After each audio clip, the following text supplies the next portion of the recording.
মহান ঈশ্বরের ধন্যবাদ হোক এবং সকলকে প্রভু যীশু খ্রিস্টের নামেতে শুভেচ্ছা জানাই। সকলকে জয় যীশু।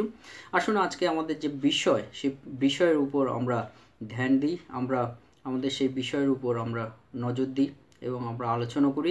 আজকের যে বিষয়, সেই বিষয় হলো আমরা কেন প্রার্থনার উত্তর পাই না। আমি তিনটি ভাগে ভাগ করেছি আজকে।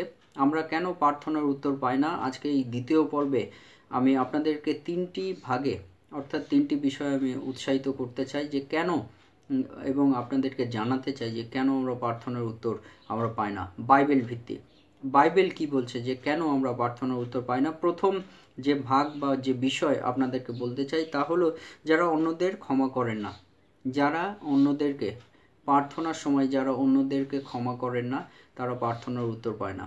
আমরা কিভাবে জানতে পারবো? আসুন আমরা ঈশ্বর বাক্য আমরা দেখি বাইবেল থেকে। মার্ক তার 11 অধ্যায় 25 পদ, সেখানে কি বলছে? মার্ক 11 অধ্যায় 25 পদ বলছে, আর তোমরা যখনই প্রার্থনা করিতে দাঁড়াও, যদি কাহারও বিরুদ্ধে তোমাদের কোনো কথা থাকে, তাহাকে ক্ষমা করিও। Amen, hallelujah. আর আমরা যখন আমরা প্রার্থনা করতে দাঁড়াবো, যদি কাহারও বিরুদ্ধে আমাদের কোনো কথা থাকে, অর্থাৎ আমাদের কাহারও বিরুদ্ধে যদি আমাদের কোনো লড়াই থাকে, ঝগড়া থাকে, দ্বন্দ্ব থাকে, মারপিট থাকে এবং কোনো রকম অভিমান থাকে, অভিযোগ থাকে কারোর বিরুদ্ধে, তাহলে কি বলছে? প্রার্থনার সময় যেন আমরা তাদেরকে ক্ষমা করে দিই। এটি ঈশ্বরের বাক্যে আমরা দেখতে পারি। প্রভু যীশু খ্রিস্ট তিনি নিজে বলছেন যে আমরা যেন আমাদের প্রতিবেশীদের সঙ্গে, আমাদের পরিচিতদের সঙ্গে, যাদের সঙ্গে আমাদের ঝগড়া দ্বন্দ্ব, আমাদের মারপিট, অভিযোগ এবং নিন্দা বিষয়গুলি আছে, আমরা যেন সমস্ত কিছু ভুলে গিয়ে তাদেরকে ক্ষমা করে দিই। তাহলে কি হবে? আমরা প্রার্থনার সময় আমরা উত্তর পাবো। কিন্তু যদি আমরা প্রার্থনার সময় আমরা তাদেরকে, আমাদের যাদের সঙ্গে দ্বন্দ্ব আছে, ঝগড়া আছে, লড়াই আছে, তাদেরকে যদি আমরা, আমাদের প্রতিবেশী হতে পারে, পরিচিত হতে পারে, পরিজন হতে পারে, আমাদের দূর সম্পর্কের হতে পারে, যে কেউ হতে পারে, আমাদের সম্পর্কের আমাদের যোগাযোগের মাধ্যম, আমাদের যোগাযোগ আমরা যাদের সঙ্গে রেখেছি তাদের মধ্যে যদি কারোর, এবং যাদের সঙ্গে যোগাযোগ নেই তাদের মধ্যেও যদি আমরা কোনো রকম ঝগড়া, অপরাধ এবং দ্বন্দ্ব এগুলির মধ্যে আমরা থাকি, আমাদের মন থাকে, অভিমান থাকে, অভিযোগ থাকে, তাহলে আমরা যেন সেই প্রার্থনার সময় আমরা তাদেরকে ক্ষমা করে দিই। যদি আমরা তাদেরকে ক্ষমা করি, তাহলে আমরা প্রার্থনার উত্তর পাবো। তাই আজকে যে প্রথম বিষয় তা হলো যারা অন্যদেরকে ক্ষমা করেন না, তারা প্রার্থনার উত্তর পায় না। যদি আমরা অন্যদেরকে ক্ষমা করি, আমরা প্রার্থনা করলে আমরা প্রার্থনার উত্তর পাবো। আজকের দ্বিতীয় বিষয় তা হলো অবিশ্বাসী হৃদয়। অবিশ্বাসী হৃদয় সম্পর্কে বাইবেল কি বলছে? আসুন আমরা দেখি। যাকব তার 1 অধ্যায় 6-8 পদ, সেখানে কি বলছে? কিন্তু সে বিশ্বাসপূর্বক যাচনা করুক, কিছু সন্দেহ না করুক, কেননা যে সন্দেহ করে সে বায়ুতাড়িত বিলরিত সমুদ্র তরঙ্গের তুল্য। সেই ব্যক্তি যে প্রভুর নিকটে কিছু পাইবে এমন বোধ না করুক, সে দ্বিমনা লোক, আপনার সকল পথে অস্থির। Amen, hallelujah. আর আজকের যে দ্বিতীয় বিষয় তা হলো অবিশ্বাসী হৃদয়। অবিশ্বাসী হৃদয় বলতে বাইবেল কি বলছে? যে সে দ্বিমনা লোক। আমরা প্রার্থনার সময় আমরা প্রার্থনার উত্তর পাবো, অথবা প্রার্থনার সময় আমরা কি প্রার্থনার উত্তর আমরা পাবো না, সেরকম একটি আমরা দেখি, সেরকম একটি পর্যায়ের মধ্যে আমরা দেখি অনেকে প্রার্থনা করে তাদের মন এরকম থাকে যে প্রার্থনার সময় কি আমরা প্রার্থনার উত্তর পাবো, বা প্রার্থনার সময় কি আমরা প্রার্থনার উত্তর নাও পেতে পারি। এরকম যাদের দ্বিমনা লোক, অর্থাৎ অবিশ্বাসী হৃদয়, আমরা প্রভুর কাছে, প্রভু যিশুর কাছে যখন আমরা প্রার্থনা করি, আমাদের বিশ্বাসী হৃদয় আমাদের থাকতে হবে। যদি আমরা বিশ্বাসী হৃদয় না থাকে, তাহলে কি হচ্ছে? বাইবেল কি বলছে?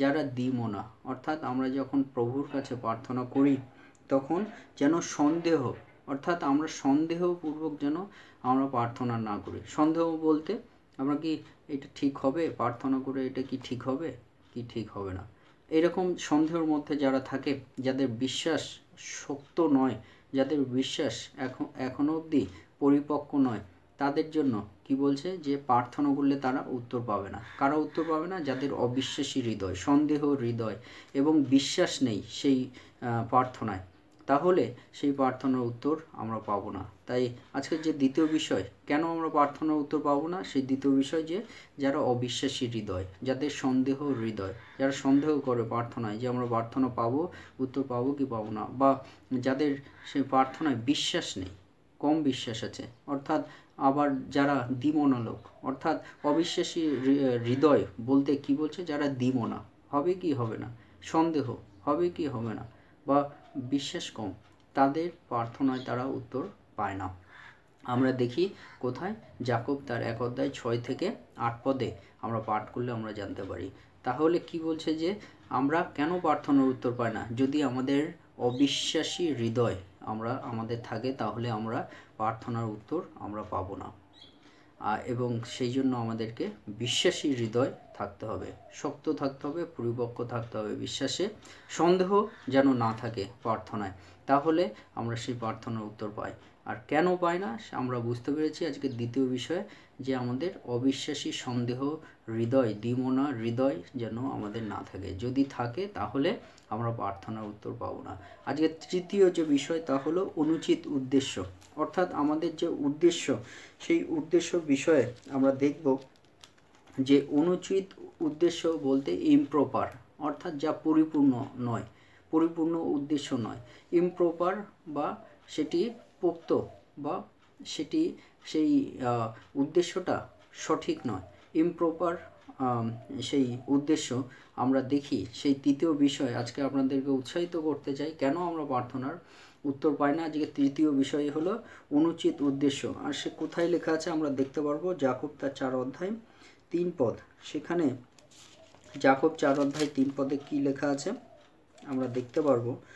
যাকব 4:3 পদ, আর যাকব 4:3 পদে লেখা আছে, যাচনা করিতেছ তথাপি ফল পাইতেছ না, কারণ মন্দভাবে যাচনা করিতেছ, যেন আপন আপন সুখবিলাসে ব্যয় করিতে পারো।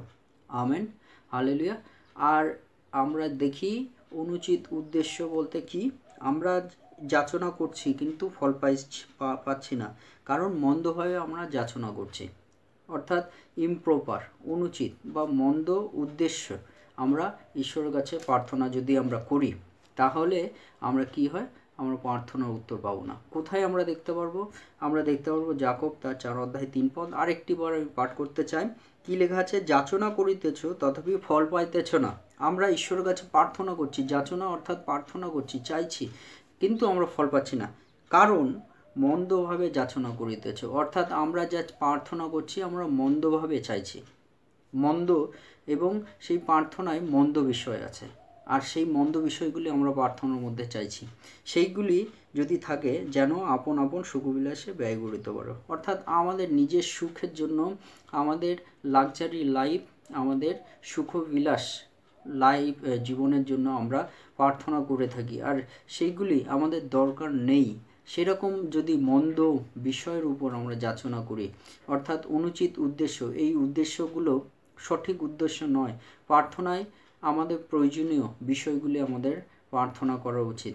আমরা যদি আমাদের প্রয়োজনীয় অতিরিক্ত আমরা কিছু চাই, যেটি আমাদের না থাকলেও চলে, সেরকম প্রার্থনা যদি আমরা করে থাকি, মন্দ বিষয়ে আমরা যদি প্রার্থনা করে থাকি, তাহলে আমাদের প্রার্থনার উত্তর আমরা পাই না। কোথায় আমরা দেখতে পারবো, যাকব তার 4:3 পদে, সেখানে আমরা দেখতে পারবো যে আমরা যদি মন্দ বিষয়ে আমরা যাচনা করি, আমরা প্রার্থনার উত্তর পাবো না।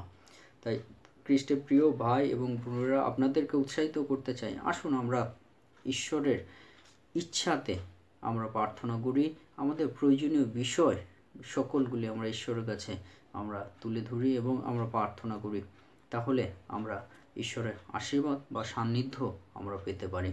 ঈশ্বর আপনাদেরকে ভালো রাখুন বা সুস্থ রাখুন। সকলকে জয় যিশু।